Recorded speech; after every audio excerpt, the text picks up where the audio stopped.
Joining me to talk more about conflicts over water, Meera Karunananthan. She's water campaigner for the Council of Canadians and also works internationally on behalf of the Blue Planet Project. Thanks so much for joining us. Is this basically a battle of progress versus protection, man versus nature? I mean, how would you frame this argument?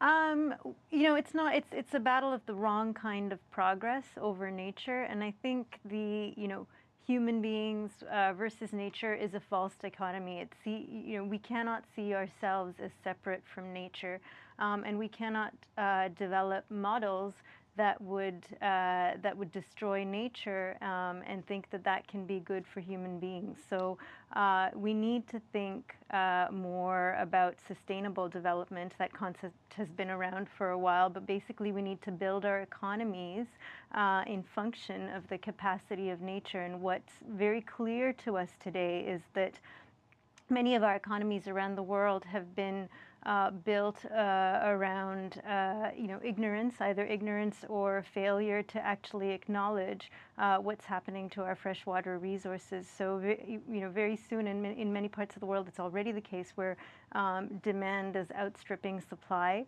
Our water resources are becoming scarce and also becoming increasingly contaminated. So we see this problem not as a naturally occurring phenomenon, but very much as a political problem with a political solution. Meera, people have been fighting over water for thousands of years. Why should we be more concerned now than perhaps before?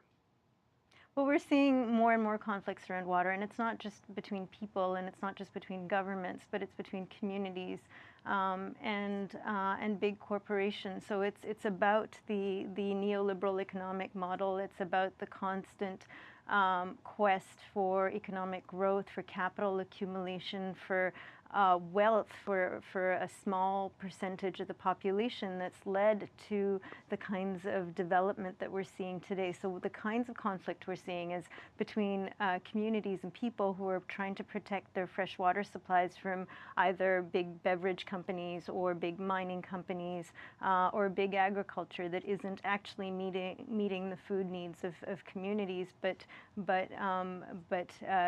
trying to serve an economy based on capital accumulation or the creation of wealth for a small percentage of the population without actually benefiting the majority or benefiting the planet. Meera, we're just about out of time. We got about maybe less than a minute. Can you give us an idea of some of the flashpoints out there? What are some of the hot spots where you're really seeing this battle really coming to fruition, would you say? Well, I mean, it depends what you're talking about. But when we see, the mining industry, we're currently working with communities in Latin America who are fighting off big Canadian mining companies. If you look at, the virtual export of water, if you look at communities in India where they're growing rice, it's not actually to feed the local population; it's for export markets. And so they're destroying,